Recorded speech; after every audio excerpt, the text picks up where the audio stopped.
Good morning, good evening, or good afternoon, whatever you are in the world. Welcome to the SAQ A and beyond, tackling PCI DSS anti-skimming requirements by April 1. This is a webinar by Jscrambler. We are about to start, but before that, just a few housekeeping rules. The webinar will take approximately 60 minutes, and there will be a Q&A at the end of the session. Where attendees will be able to ask their questions. But in the meantime, please feel free to post your comments in the chat box or in the questions tab. All registrants will receive an email with a recording of the webinar sometime between today and tomorrow, as well as your CPE. And the format of this webinar is an interaction between the host and the speaker. Our speakers today are John Elliott, Security Advisor at Jscrambler, Pedro Fortuna, CTO and co-founder at Jscrambler, and Gareth Bowker, PCI Technical Advisor at Jscrambler.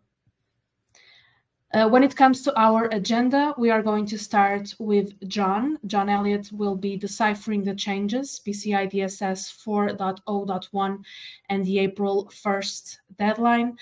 After that, Pedro Fortuna will bring us navigating SAQ A changes, sorry about that typo, a risk management and security perspective. And Gareth will close with providing compliance and going beyond with some insights and a practical demo. And obviously at the end, like I already mentioned, a Q&A. So let's get things started with John Elliott. Thank you and enjoy.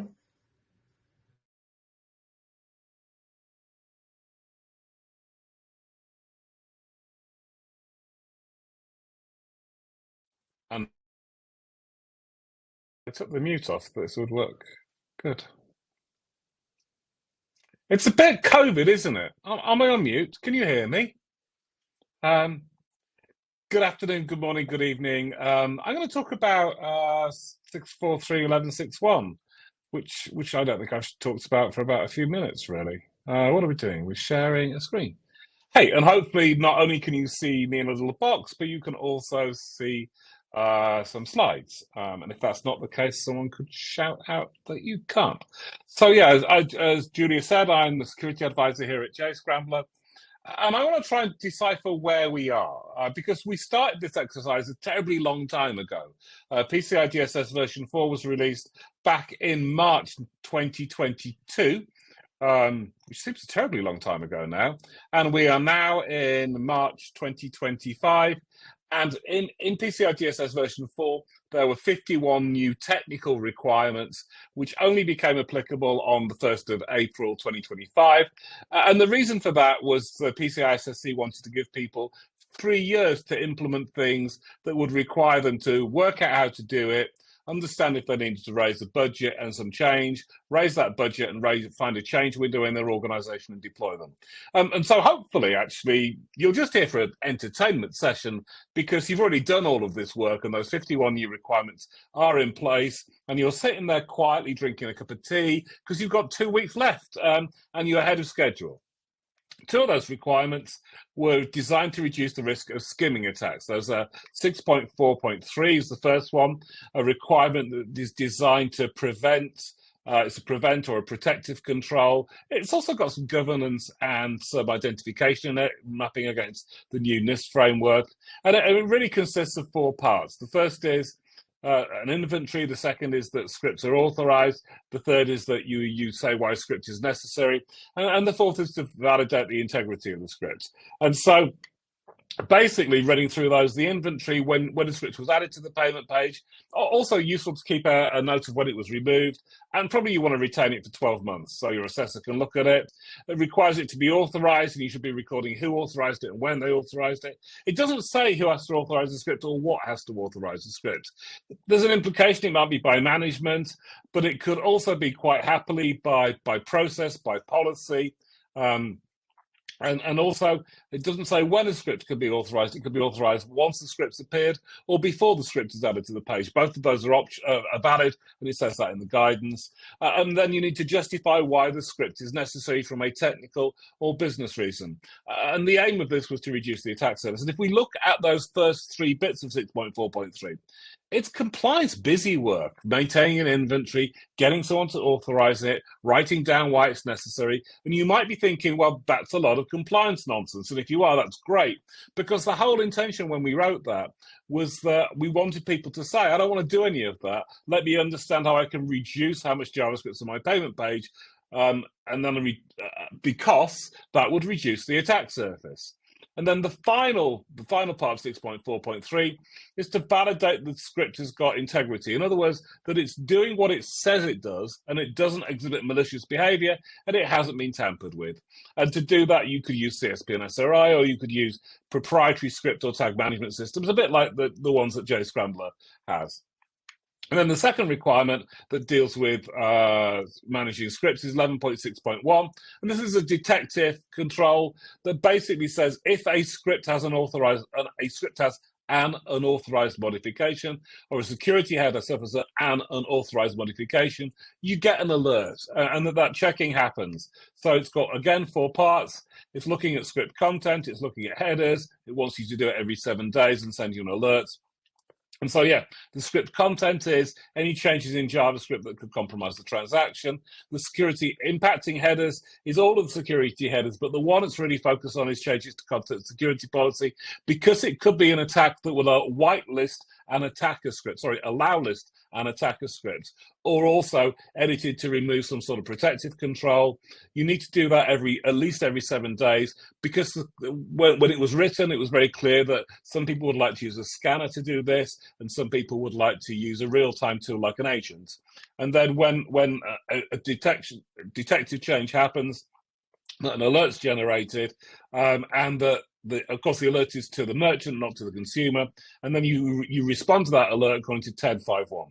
Okay, so these requirements apply to a payment page, and a payment page is defined in the PCI SSC glossary as either a web-based user interface containing one or more form elements intended to capture account data that's displayed as a document or instance, and that's the blue thing, or a document or component in an iframe, or multiple documents or components in multiple iframes. So we have the payment page is the blue thing, the pink or magenta color is the non-payment page.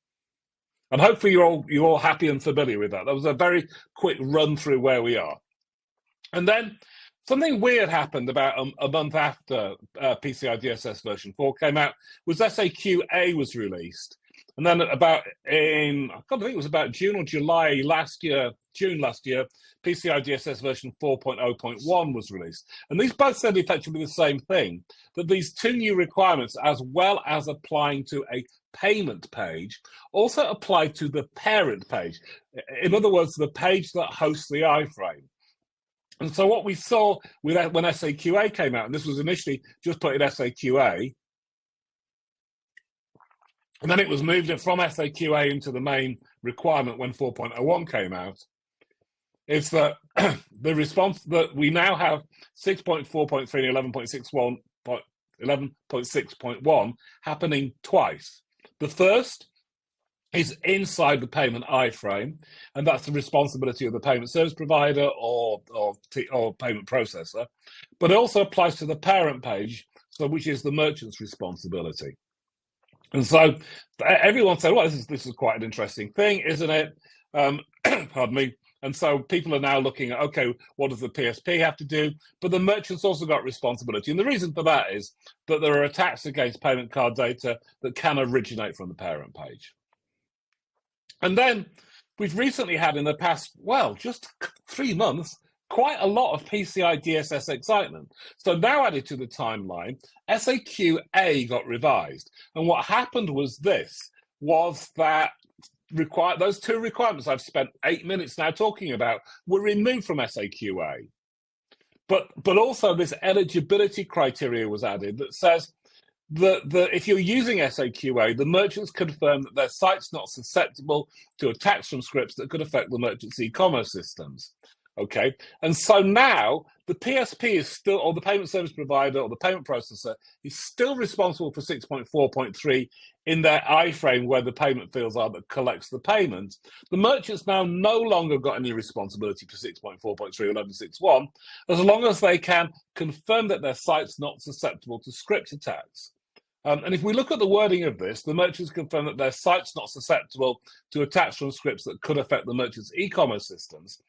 If you look at these words, they're a bit, I mean, the ones I've highlighted in yellow there, they're a bit, well, debatable. I mean, like, what's a site? What do you mean by not susceptible? What do you mean by attacks from scripts? And what do you mean by the merchant's e-commerce systems? It's a bit, well, woolly, to be honest.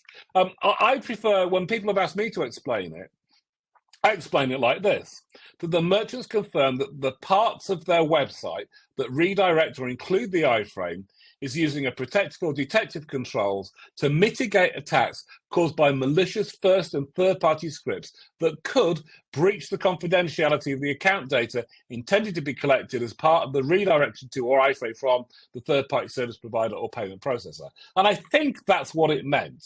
And certainly that's the way we've been advising people.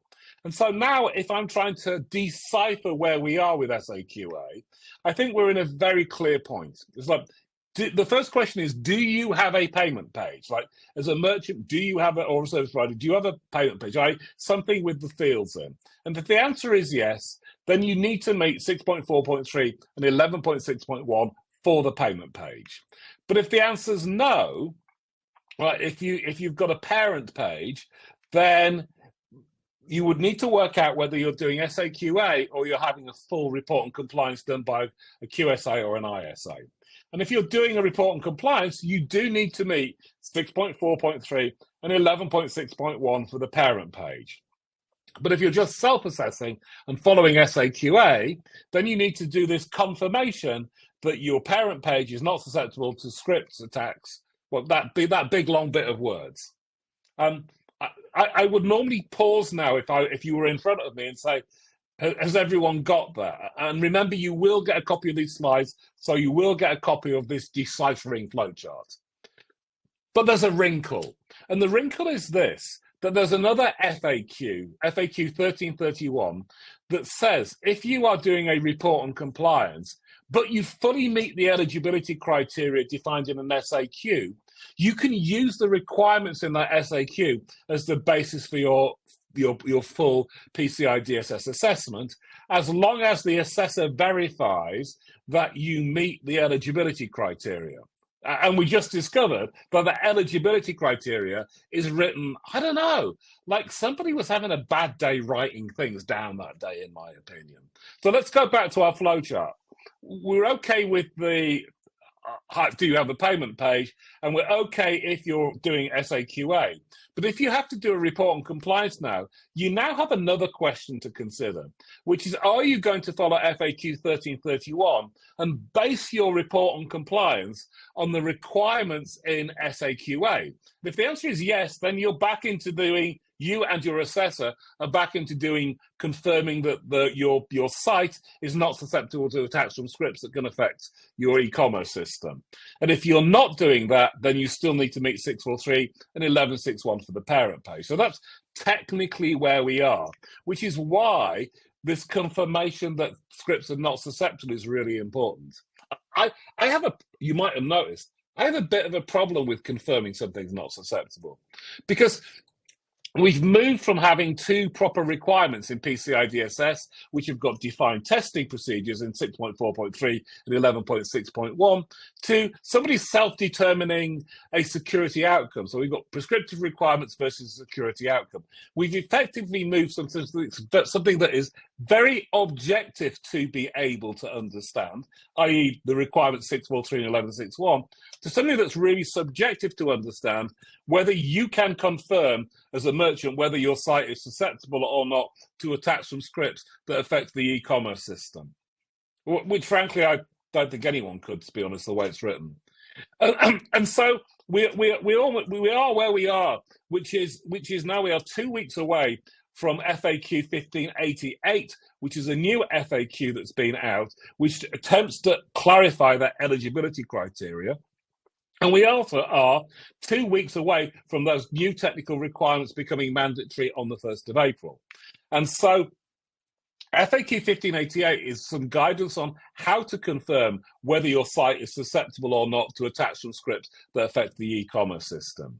So I think that leaves us with 4 remaining questions. Firstly, what does the FAQ say? Secondly, what does it mean? Thirdly, how does it actually deal with the risk of skimming attacks? And then when do you have to comply with these new requirements?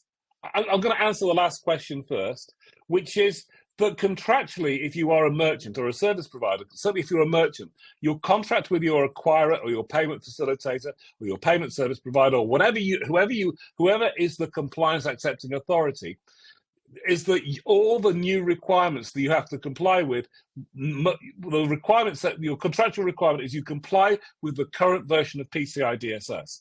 And on the 1st of April this year, those requirements are the current version of PCI DSS. So your contract says you should be complying with them from the 1st of April.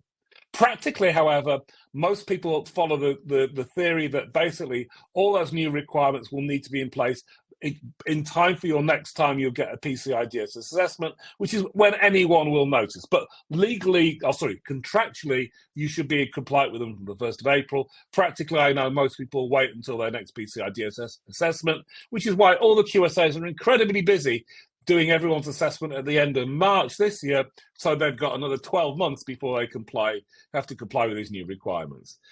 So here are the remaining questions, which are what FAQ 1588 says, what it means, and how it deals with risk. And actually, I'm not going to answer those questions. I'm going to hand over to my colleague, Pedro Fortuna, the CTO and founder of Jscrambler, who's going to answer those questions. So, Pedro, I'm going to stop sharing things and hand back over to you.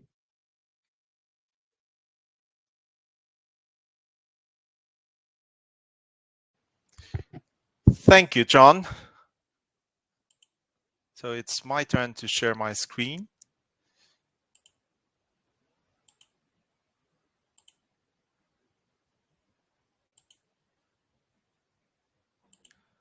All right. So hopefully you can see my screen. All right. So as John mentioned, there was a change in SAQ A, and one way that people look at it was that they replaced 643.11.6.1 with an eligibility criteria. This was someone on Reddit, the way they have seen it. And when this change was announced, it caused confusion because no one really knew how to confirm non-susceptibility.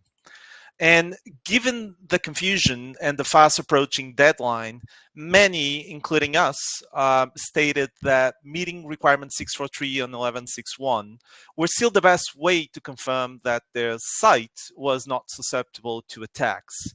Now, a lot of people were saying stay the course as a mantra, and that meant that they should people should meet 643 and 11.6.1. And spoiler alert, they were right. So we now know that after the FAQ 1588 came out. And that happened a month later after the SAQ A changed.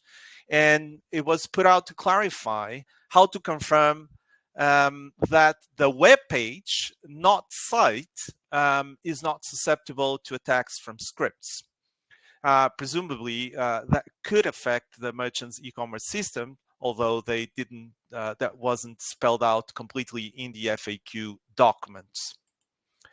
But before we dive any further into what the FAQ 1588 states, I want to pause and make sure that we are all on the same page in terms of understanding the risk that we are addressing, starting with the types of skimming attacks.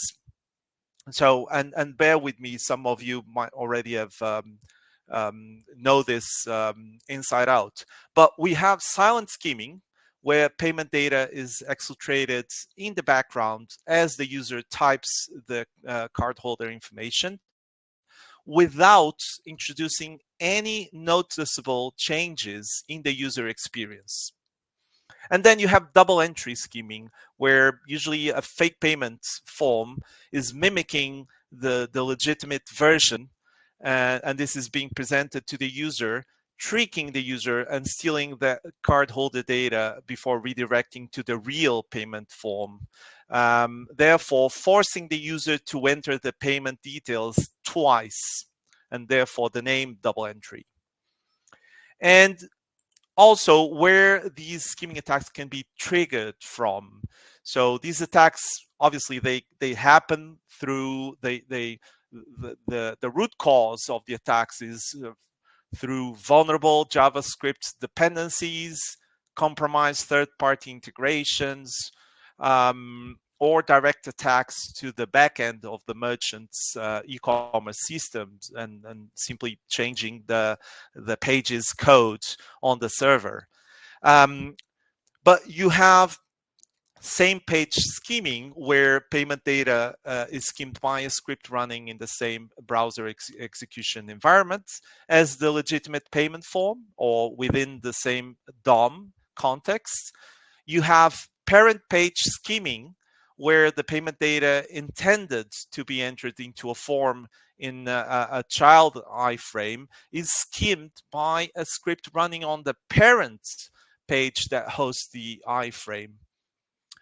Note, however, that if the skimming script was inside the iframe itself rather than on the parent page, that would be considered same page skimming rather than parent page skimming. And finally, you have other page skimming, where payment data is skimmed in any other page where the attacker can, for instance, present a fake form. Okay. In all of these three scenarios, silent skimming is always possible on the same page, might be possible on the parent page or other pages, if the iframe implementation is not sufficiently hardened. And in all of these places, you can always run a double entry skimming attack. Of course, it would have been really helpful if the council had described the threat that is trying to mitigate in terms of silent or double entry skimming and in terms of being same page or parent page skimming. Initially, they even threw the site word into the SAQ A new eligibility criteria, which threw us off a little bit in the direction of the other page skimming. But now they are using the word web page, so maybe they don't care so much about the skimming attacks being triggered from other pages.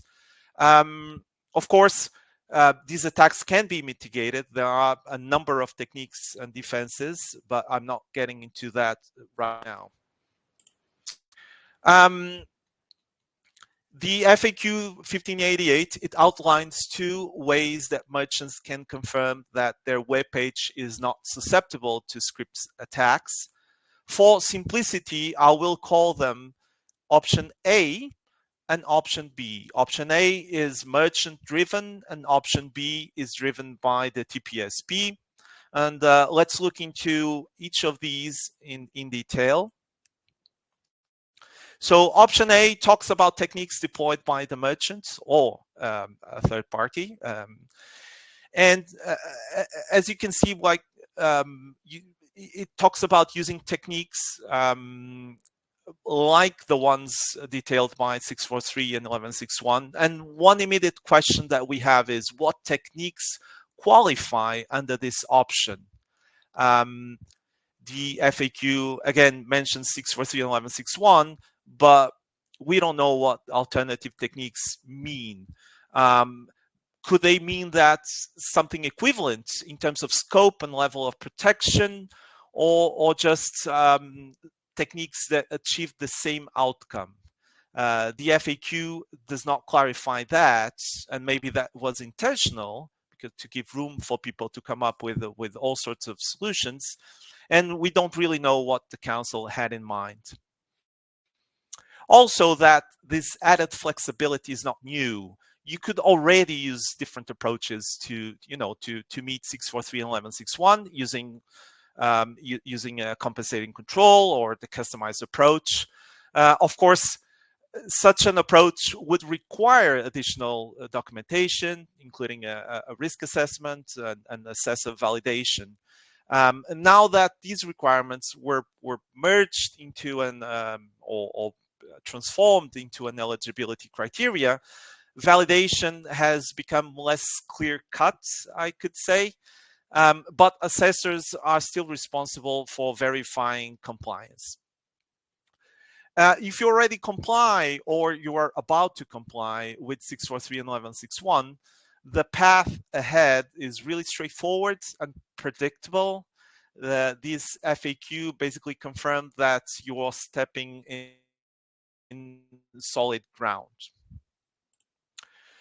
Whereas for option B, the FAQ also states that it should be possible for TPSPs to providing the embedded iframe to implement their own solutions, including techniques that protect the merchant's payment page. And by merchant's payment page, they are really referring to the embedded payment page, the page that is hosting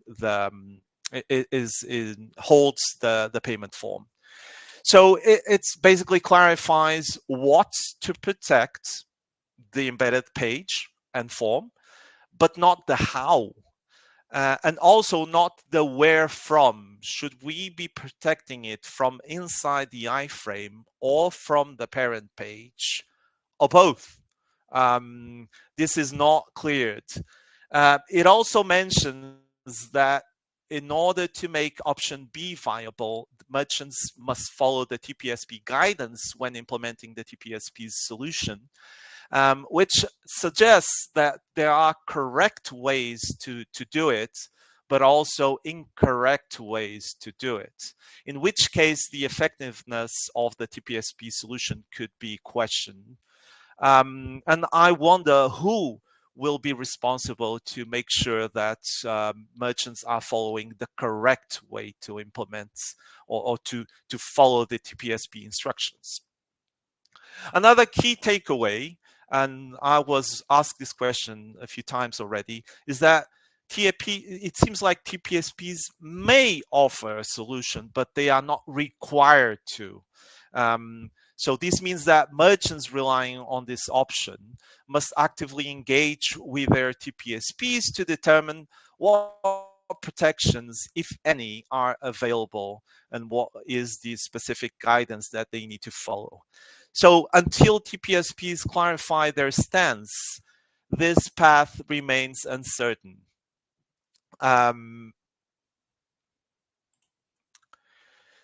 So obviously, the flexibility provided by the FAQ 1588 is certainly beneficial in terms of security, as it allows merchants to take a security outcome or risk-informed approach, if you will.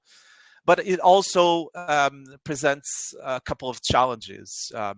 So first of all, what qualifies as non-susceptibility? John said a minute ago that he has a problem with this. I also have a problem with this.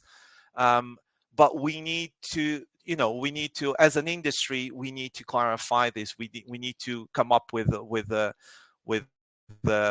common ways to describe non-susceptibilities. But we also need specific benchmarks. Different merchants and assessors right now could interpret what it means to be not susceptible in completely different ways. But there's also the question of larger merchants. Many L1s or even L2 merchants, they process millions of transactions, and they might be basing their PCI DSS assessment on SAQ A following the FAQ 1331. And as you know, a single skimming attack could have massive consequences for the security of their customers, because we're talking about millions of transactions, and it could also impact their reputation. So very recently, we saw the e-commerce guidance document being published by the council, which sets meeting 643 and 1161 as good practice for medium and large merchants, which, you know, like makes sense from a risk perspective.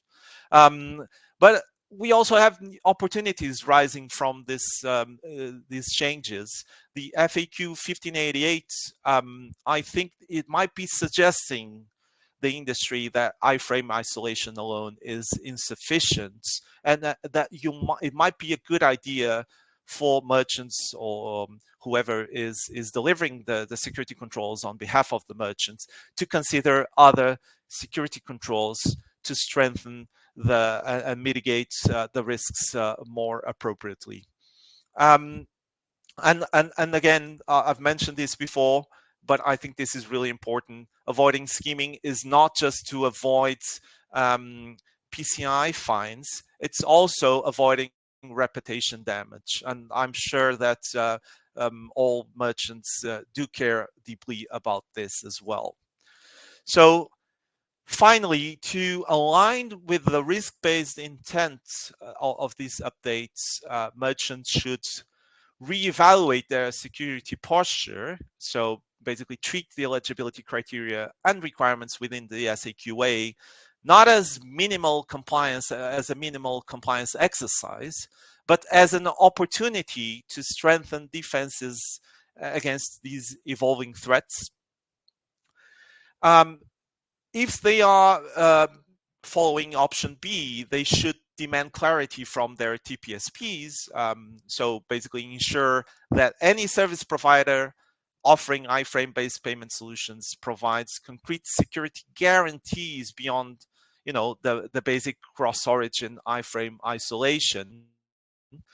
Third, to implement proactive security measures or to go beyond checkbox compliance by adopting best practices as the guidance document suggests in script integrity, using, for instance, behavior-based detection and continuous monitoring.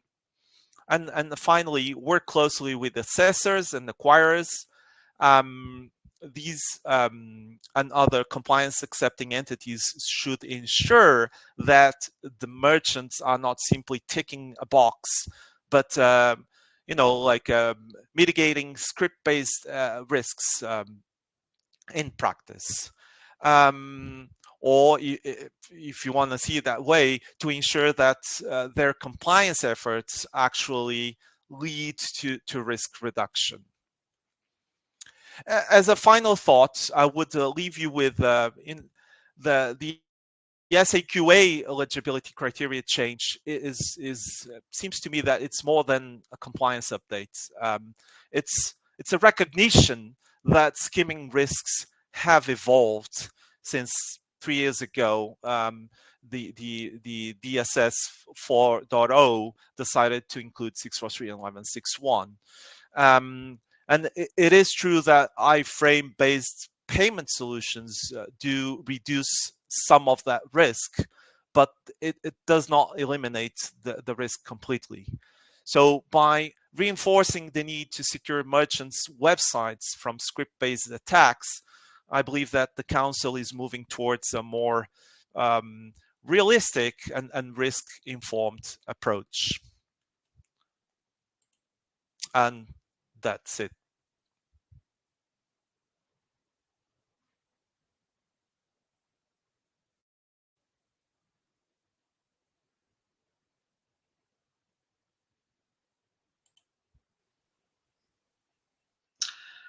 Right, hi everybody.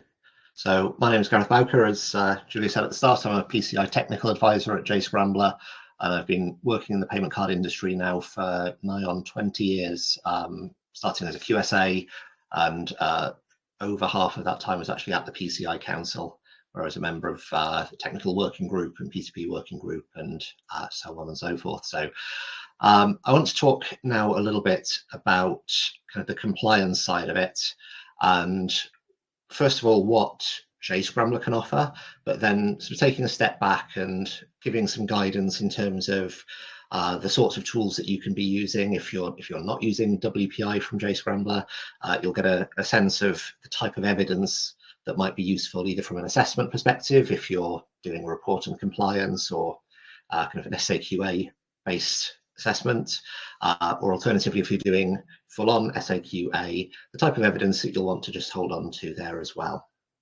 I'll talk a little bit as well about kind of the TPSP perspective. I know Pedro talked a little bit about this. And then I just want to talk about a few extra things that can be done. So taking a step forward from compliance, thinking more about the security aspects and really putting other controls in place that will give you additional levels of security. Right, so I'm now just going to try and share my screen with everybody. I'm hoping everybody can now see WPI, which is Web Page Integrity, which is Jscrambler's tool for meeting requirements 643 and 1161. So here you can just see our dashboard. It shows vendor services, which is our area for dealing with JavaScript libraries. We tie things to vendors, so we're not specifically focused on the individual scripts. We're looking sort of one step back from that and thinking about the vendors that are providing those scripts. And then we have a separate area that talks about HTTP headers. I'll show both of these in just a second. We've got a simple website, it's called Jscrambler Shoes, that I won't be showing people today, but this is where we're running our protection. We have a skimming detection system built in and malware detection. And in fact, in this case, it's detected a skimmer in one of our libraries. But also, I just want to mention this evidence for assessment. I'll go through a little bit more about this in a moment. But we're able to export information about our JavaScript vendors, about the headers and the alerts that we're generating as well. So whichever solution you're using, whether it's WPI, whether it's another vendor, or even a CSP SRI type of approach, you'll want to have a similar level of evidence for these. So I'll have a look at our PCI DSS module here. We have a number of alerts that have come through time. We've got, for example, Stripe here that was added onto our website just a few days ago. We've got libraries such as Full Story. In this case, this is one that we have that malware running in. You can see here, this is where a change was detected in the JavaScript, an alert, and an alert was generated for that. So we have a whole load of different alerts that have come out over time. And again, this is what you'd want to be happening according to that cadence that's defined in requirement 11.6.1. So if we look into the vendor services section here now, we have a number of different vendors within our payment page here. So this is the inventory as defined in requirement 643. So it's showing you which vendors are in there. And if we go into an individual vendor, I'll take a look at Stripe here. You can see that it's already been authorized. It was first seen earlier today. And if we go into the details here, you can see the authorization process by myself earlier on today. To show you the sorts of behaviors that WPI looks at, it looks at 4 different types of behaviors. So going back to what John and John in particular was talking about earlier on, requirement 643 wants to detect new JavaScript that's being added and changes to JavaScript, but it doesn't really say what that means. The obvious way to do that is to simply look at any time that a script changes. So if a file updates, then you get an alert. But realistically, that's going to be quite difficult to keep on top of if you've got a lot of JavaScript. Seeing some of the chat alongside the webinar here today, there's a lot of JavaScript often running within these pages, and particularly still within payment pages too. So trying to keep on top of tens of different JavaScript files, tens of different vendors, first-party, third-party JavaScript, some of which you have control over, some of which you don't. That can be quite a difficult task if you're getting alerts every time that a script changes, purely in terms of its code, its content. So what Jscrambler does with WPI is it looks at the behavior of the scripts. So there's 4 different behaviors that you can see here. For Stripe in this example, you can see that we've observed 3 of those behaviors. And we'll look at the details of this in just a second. But between all 4 of these behaviors, Essentially what we're saying here is that as long as those behaviors stay the same, then the risk of that script, the overall risk profile of that script hasn't changed. If you get a change in this, so for example, a script starts controlling a form that it didn't used to do, or sending data to a new host where it wasn't sending data to before, that represents a potential change in the risk to the script, and that would generate an alert. So these are the behaviors that we're looking at. Now, if we go in here to the details, you should now be able to see the details for Stripe in this case. So we can see here that the Stripe iframe that we're showing sends data off to js.stripe.com. You can see that it's pulling iframes from js.stripe.com. And you can see as well that the script here is accessing cardholder data. So it's accessing the security code, the expiration, the number, and the name. And if you think about what you would expect Stripe to be doing, or any payment service provider for that matter, this pretty much aligns with those behaviors. You'd expect it to be loading an iframe, if you're going down the iframe route, of course. That's coming directly from the PSP. We can see here that it's sending data to the PSP. We can see exactly what data it is that's being sent as well. So from a proper authorization process here, you'd probably be wanting to look at the documentation for Stripe, validating that all of this is correct. Everything is as you would expect it to be. But in this case, we know this is exactly what we'd expect. So this is all recorded. This is all authorized. And if and when this changes in the future, an alert would be generated. But if Stripe are simply making small changes to their code, maybe changing the layout of something, or the styling of something with some CSS, that wouldn't generate any kind of alert here. It's only if that behavior changes and that risk has changed. So that's essentially what we're capturing for all of that. For headers, again, it's very, very similar. We have a number of security impacting headers. Of course, with PCI DSS version 4.01, that changed from looking at all headers to what we think they probably meant all along, which was just the security impacting headers. And again, here we've got a list of the headers that appear on our website. They've all been authorized in this case, and we can see exactly what was authorized, and we can see when that was done as well. So from kind of a day-to-day business as usual perspective, it's nice to have a dashboard like this, and it makes things a lot easier to be able to drill down very quickly. But it's not the minimum that you need for PCI DSS. This goes well beyond that. So as I mentioned, it's possible to export this data here for assessment. And I just wanted to show one of these files. I'll show the vendor services document here in just a second. If you're doing this manually yourselves, or you're working with a different vendor, again, you'd want to have this type of evidence just to be able to validate to yourselves that you've got the information that you need, and you're able to show over time that everything is being tracked correctly. So you should now be able to see a little spreadsheet. And this is just the exports that we have from WPI. Other vendors will have similar ones. As I mentioned, if you're doing something with CSP or SRI, you'll probably be doing something manual similar to this. So again, here we just have the name of the vendor, the website or websites that it would apply to, any pages that they would apply to. In this particular export, we're not using the domain or page URL simply because we have a single website and a single page. But again, if you have multiple domains that maybe map onto a single page, it would make sense to manage all of those together.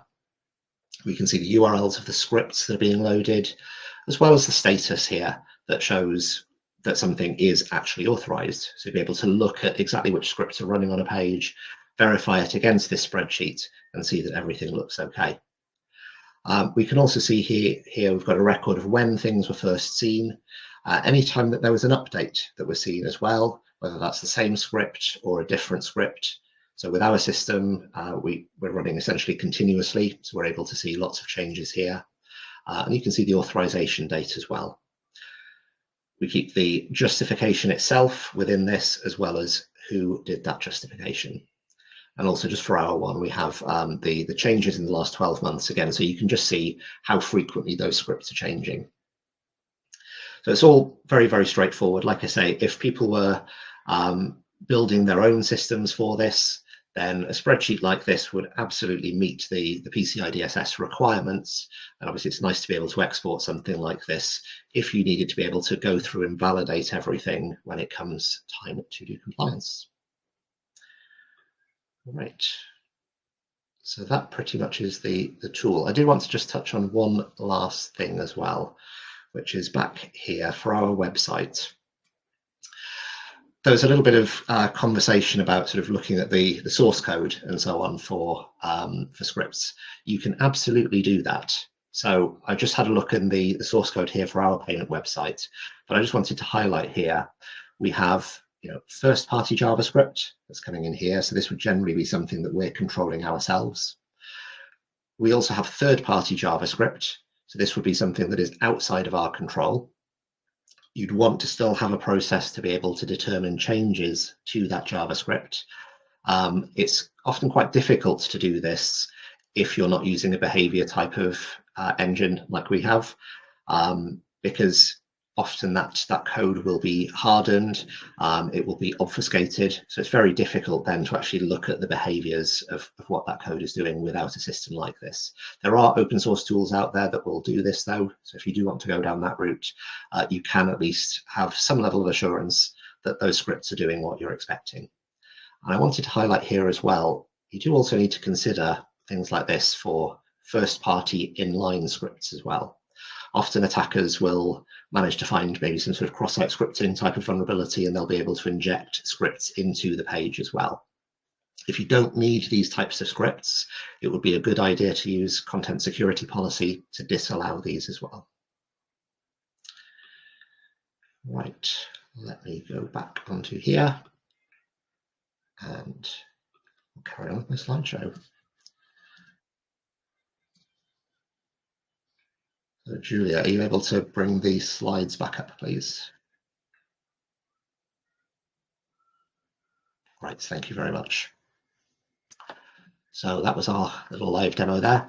I just wanted to very quickly highlight here everything that you just saw here. So from our system perspective, it maps onto the inventory records. So we were able to confirm that scripts were authorized, the integrity of each script, knowing when things have changed, whether that's from a behavior perspective or from kind of a CSP hash type of perspective as well. And obviously it had the justification within that as well, showing exactly how those scripts were authorized over time.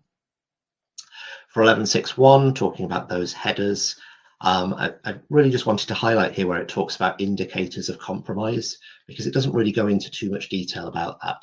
There are lots of different ways that you could potentially see indicators of compromise. The fact that a script has changed when you're not expecting it, that could be one. Work well with first-party scripts. Using third-party tools here, or something like WPI would work well there. And again, just focusing on the security impacting headers. I wanted to highlight the OWASP Secure Headers project here as well. It's a really good source of information around security impacting headers. Now, I want to move on to the TPSPs next. So it talks here about techniques that protect the merchant's payment page from script attacks. Again, Pedro talked a little bit about this, as did John. And so I borrowed one of John's slides from earlier on. The first example here, the single document, for instance, this would either be a full redirect in an SAQ A perspective. If you had this as your own page where you're accepting cardholder data within your own page, SAQ A would not apply. So SAQ A would apply to these second two, the ones with the magenta color. What the TPSP is looking for is that the merchant is protecting the magenta area, and they would then be responsible for protecting the blue area. But whether the merchant is protecting that magenta area, if you remember as well here, it does talk a little bit about making sure that there are techniques in place to prevent attacks. What those techniques are, as Pedro was talking about, are not defined, but simply using an iframe doesn't give you a full across the board level of security here. Things like cross-origin iframes are reasonably good. There's a reasonable level of security in terms of that, but there are overlay attacks, and as Pedro was talking about, there are double entry attacks as well, which any kind of cross-origin, solely relying on cross-origin, would not protect against. So I just wanted to highlight here as well something that Jscrambler has been working on recently. We've got something that we've been calling the armored iframe, or iframe integrity. This is something for payment service providers that can be used to harden the outside of the iframe, so providing some level of protection here around the magenta area. Hopefully, this is something that will be useful, and it will be something that can give that level of protection for payment service providers to be able to help their customers. So I just wanted to mention that here too. And finally, I just wanted to talk about going beyond compliance. So in requirement 11.6.1, it talks about doing this every 7 days. Where people can move towards real time, this would be a much better way to do this. So Jscrambler's WPI agent can work in real time versus a scanner, which is doing things on a periodic basis. If you're using CSP or SRI, then that might be another way to make sure that those alerts are going out immediately as well. Another thing that can happen is going from reactive controls, so reacting after the JavaScript has gone live, to knowing what's coming and being able to do things proactively. Again, this is something that WPI can do. It by default is working in a reactive mode, but setting things in a proactive mode is much more difficult to get right. But if you can get it right, it gives you a much level of security. Another way to do this as well is to have multiple levels of defense using something like WPI or an agent versus, also using something like CSP. So content security policy as well has the ability to basically just work in kind of a read-only mode. So it's in a report-only mode, it's sending those reports out, and you could use multiple levels here to be able to have that defense. Think about those double entry attacks that Pedro talked about too. That's something that we're seeing more attacks like this at the moment. There's a very good blog post on our site where Casio was actually attacked a couple of months ago. So if you're interested in understanding more about that, take a look at that. And finally, I just mentioned the OWASP headers project as well. That's a very good source of information about those security headers. So with that, I would like to invite John and Pedro back, and we'll open the floor to some questions.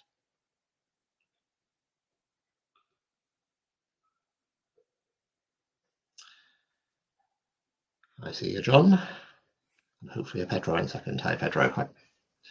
Right. So I saw that the chat has been going wild while I was chatting there. So are there any questions that people would like to ask? First of all, are there any in the chat that we would like to cover? Or should we open the floor to others on the call?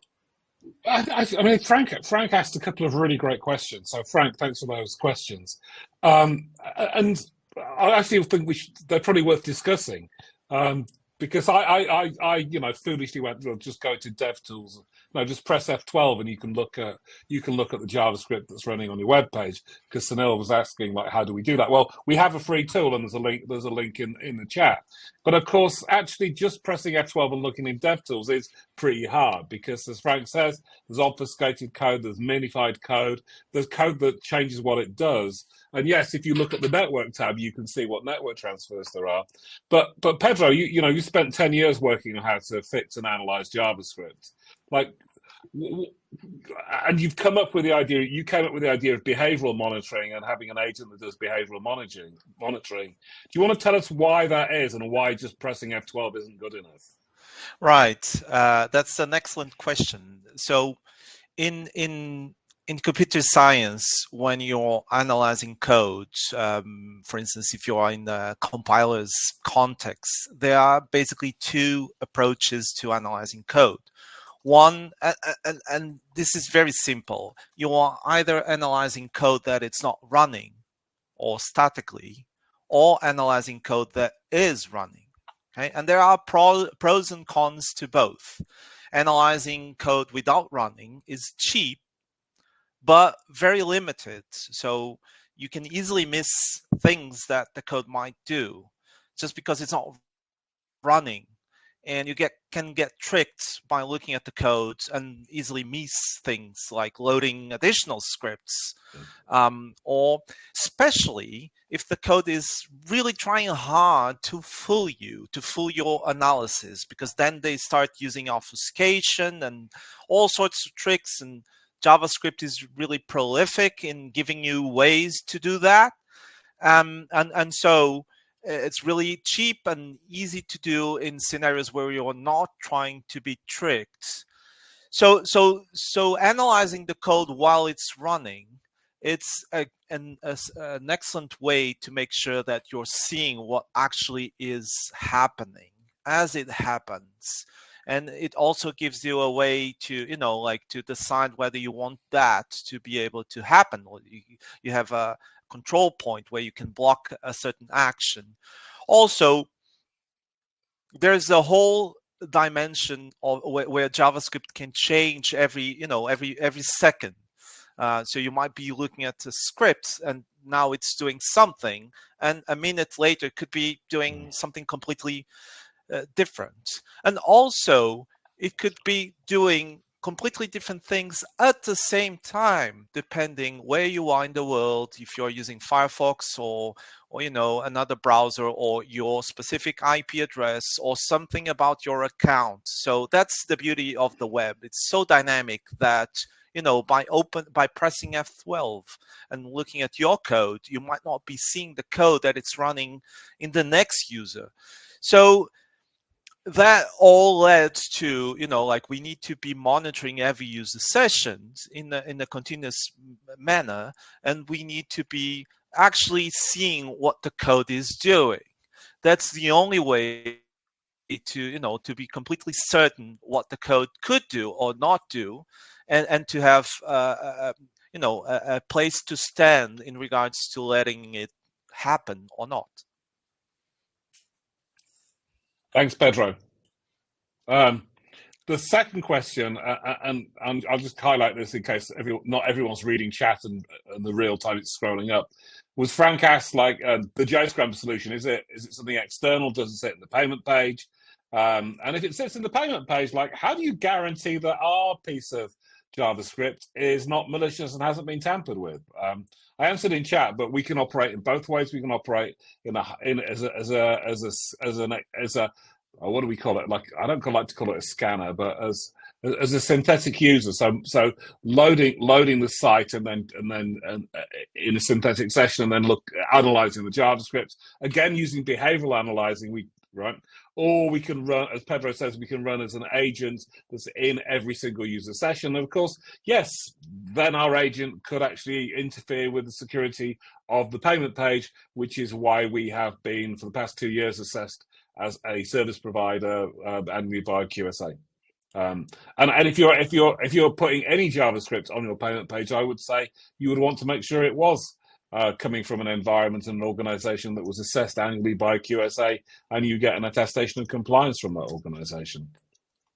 Right. And I want to say that there's at least a couple of things that are worth mentioning here. First of all, our solution has been assessed. It's something that third parties have verified.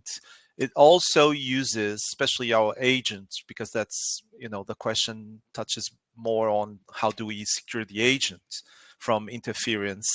We do protect our agent with our tamper-resistant technology that goes back to, almost 15 years that we have been working on that side of things. But it's also what we call a sandboxing problem. So in any sandboxing technique, your aim is to be able to run a script that you don't trust in a limited environment, the sandboxed environment. So you need to go first, you need to set up the environment so that whatever that script will do afterwards will not be able to break out from the sandbox. Otherwise, everything you're doing gets compromised. So when we put the agent in, it does a number of things to secure the environment so that it stops third-party scripts that we don't want to trust from breaking out of that monitoring that we are putting. And so that's the solution that I've built, that we have been, providing to customers for years now. So it's when we say that we're monitoring websites, what we're really doing, if we want to be more technical, is we are sandboxing the browser environment while it runs in every user session at the same time. So, of course, we welcome people, if you want to do your own pen testing to make sure that our solution is solid, you're welcome to do it, as many QSAs have done in the past. That's great. Thanks, Pedro. I don't see any more questions, so I'm going to do my standard. I'm going to not say anything for like 8 seconds to give people the final chance to ask a question. And then if there are no more questions, we'll wrap up.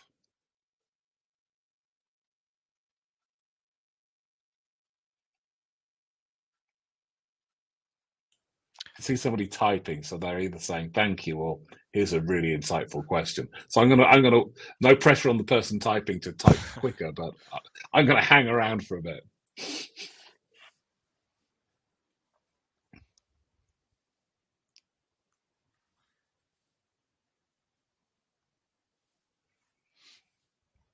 As I put out on LinkedIn today, I have a really great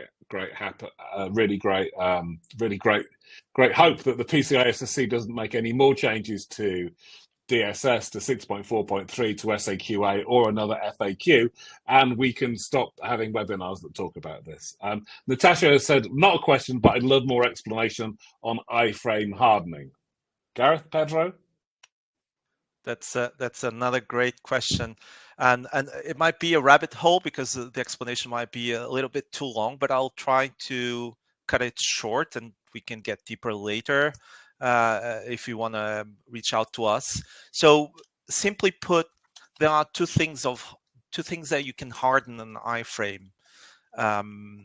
You can harden the iframe from a server perspective. So we're talking about an iframed payment form. That's the context that we're in. And one of the problems that you might have is that an attacking script can try to put out like a fake form or a fake iframe, overlaid or not, or just displayed somewhere, and start asking the user for their payment details. And then at some point, it will throw this information, other than obviously collect it, it would send this information to the real payment flow on the server. So the server would accept this information exactly the same way it would accept from the real payment form, without checking that the information is coming from someplace else. So that's one thing that the iframe needs to be hardened. It needs to verify a number of things to make sure that an attacker cannot spoof sending the information to the server right after being able to skim this data. The other thing is that you want to harden an iframe implementation for is you want to make sure that on the parent page, no scripts can implement iframe targeted attacks like iframe hijacking, where they basically interfere with DOM methods that are needed to create the iframe. So the TPSP script running on the parent page that usually creates the iframe is using some of these DOM methods. And if an attacker comes first and interferes with these methods, then it's completely possible to change and tamper, do a sort of a man-in-the-middle attack against the iframe creation process. We call that iframe hijacking. And this is just one of the attacks. There are in total at least 4 or 5 different attacks against the iframes, some of which can be launched from the parent page, some of which could be launched from any page on the parent website, not just the parent page of the payment form. And obviously, some attacks can be launched from inside the iframe, but that's like too obvious. And so if you cover all of these, then we would say that you have successfully hardened the iframe payment form from every angle, including like silent skimming attacks and double entry attacks. Sorry for it took a bit longer than I was aiming for. Pedro, I've never known a question you answered take shorter than you were aiming for, because you actually understand this. But this is a complicated problem. And I think the iframe hardening or armored iframe is a really interesting thing when we get to an eligibility criteria that says you have to confirm your site's not susceptible to attacks. And it's pretty, I mean, I know the FAQ clarifies it, but the actual words of SAQ A are pretty vague. Your site's not susceptible to attacks from scripts. And actually, the attacks would be attacks that attacks the iframe. And so the PSP could harden their iframe before they gave it to the merchant by including our hardening and armoring in the JavaScript that loads the iframe. Or merchants that were like, oh, I'm not quite sure I can rely on the PSP's assurance. The merchant themselves could do iframe hardening and harden the iframe before it was launched. So it actually will, I actually think it does. I mean, in the long term, criminals are going to work out more different ways of attacking iframes. And therefore, I think hardening or armoring iframes is going to be a really vital technique we've got to defeat card skimmers in the next few years. I think if we have no, unless Natasha's typing another question, then because the team at Jscrambler is saying, John, you've overrun. We should let people go back to do their day jobs.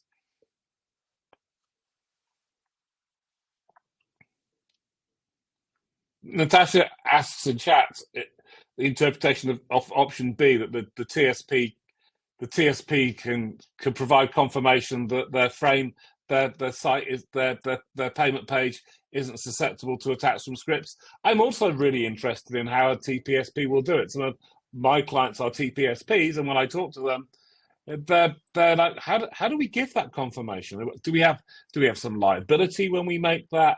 Do we want to say things like that? And so I think, I mean, one thing that the TPSP can do is use iframe armoring, which will, and also our tamper detection stuff that will, our tamper detection techniques, our polymorphic obfuscation and tamper detection and tamper awareness, that will make the JavaScript that loads the TPSP's iframe not susceptible to attacks. But I think, Natasha, despite the fact we are now 3 weeks or 2 weeks away from implementing this, and the FAQ came out 4 weeks or we were away from implementing this, I think the industry's got a lot of work to do to work out how the TPSP can protect the parent page.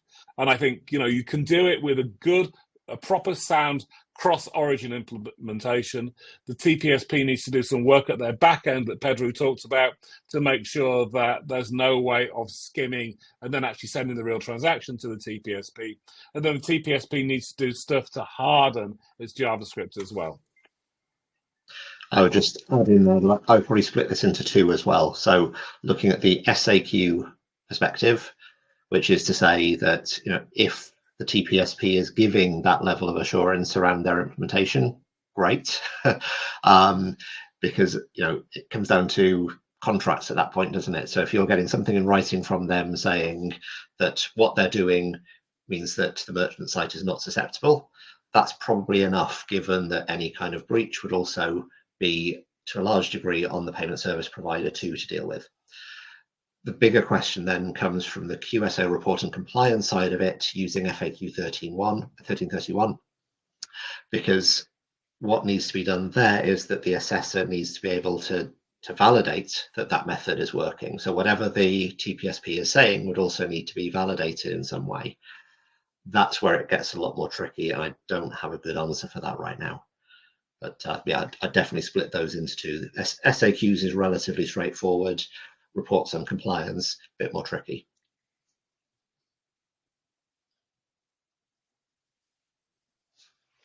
Well, I'd like to thank everyone for attending today. And also for staying. We ran about 10 minutes over, so thank you for for that. And also thank you for your great questions from Natasha, from Frank. Thank you, Frank, for your question. From Sunil, thanks for your question. If you have any more questions, then feel free to drop any one of us an email or connect with us on LinkedIn or hit contact@jscrambler.com. You will get a that's great. Thank you for the timing on that. Or send an email to hello@jscrambler.com. One of us will get back to you. You will get a copy of the recording. If you've got any questions, just don't hesitate to reach out to us. Even if it's just a general question about these requirements. As Gareth, I didn't say, but I was Mastercard's rep on the PCI Council when we wrote version 4, the standard. So along with Gareth, I sat through 3 years of writing this stuff. So we have a pretty good insight into what we're trying to do and what it's trying to achieve. So thank you very much indeed. Hope you have a great rest of the day. And if you're in Europe time zone, hope you have a good evening. Thanks, everyone. Thank you. Bye-bye.